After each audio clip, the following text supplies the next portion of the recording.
نحمیہ اور اس کا دوسرا باب جو 20 آیات پر مشتمل ہے۔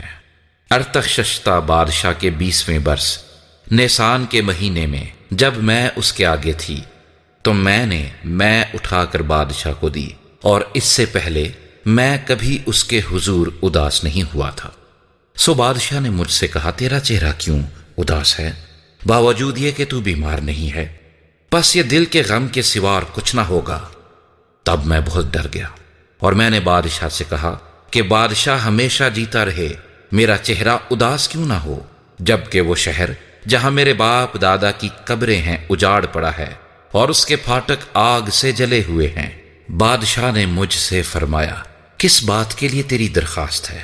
تب میں نے آسمان کے خدا سے دعا کی۔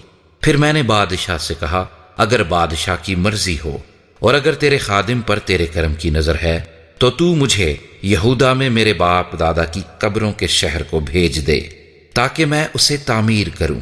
تب بادشاہ نے ملکہ بھی اس کے پاس بیٹھی تھی مجھ سے کہا، تیرا سفر کتنی مدت کا ہوگا اور تو کب لوٹے گا؟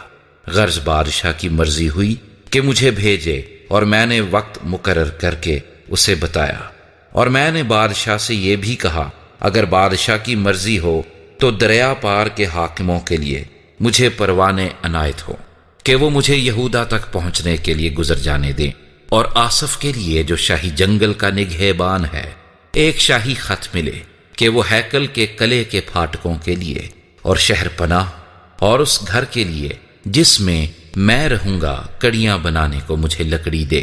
اور چونکہ میرے خدا کی شفقت کا ہاتھ مجھ پر تھا، بادشاہ نے میری عرض قبول کی۔ تب میں نے دریا پار کے حاکموں کے پاس پہنچ کر بادشاہ کے پروانے ان کو دیے، اور بادشاہ نے فوجی سرداروں اور سواروں کو میرے ساتھ کر دیا تھا۔ اور جب سنبلت ہورونی اور امونی غلام توبیہ نے یہ سنا کہ ایک شخص بنی اسرائیل کی بہبودی کا خواہاں آیا ہے تو وہ نہایت رنجیدہ ہوئے، اور میں یروشلم پہنچ کر 3 دن رہا۔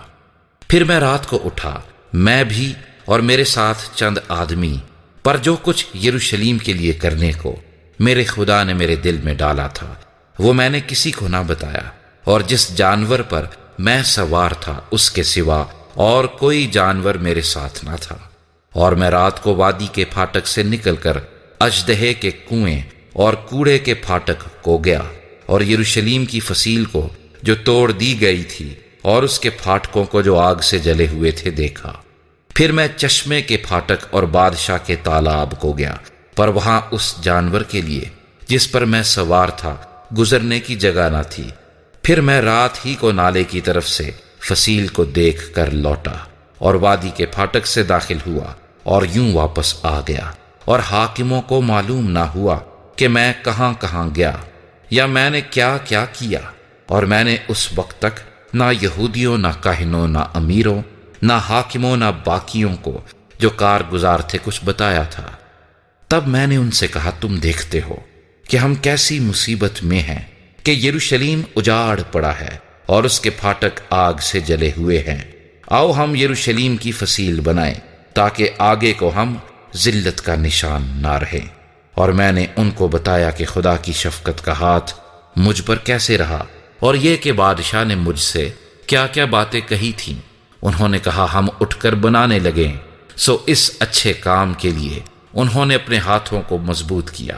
پر جب سنبلت ہورونی اور امونی غلام توبیہ اور عربی جشم نے یہ سنا تو وہ ہم کو ٹھٹھوں میں اڑانے اور ہماری حقارت کر کے کہنے لگے، تم یہ کیا کام کرتے ہو؟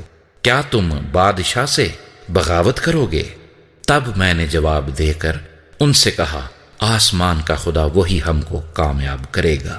اسی سبب سے ہم جو اس کے بندے ہیں اٹھ کر تعمیر کریں گے، لیکن یروشلم میں تمہارا نہ تو کوئی حصہ، نہ حق، نہ یادگار ہے۔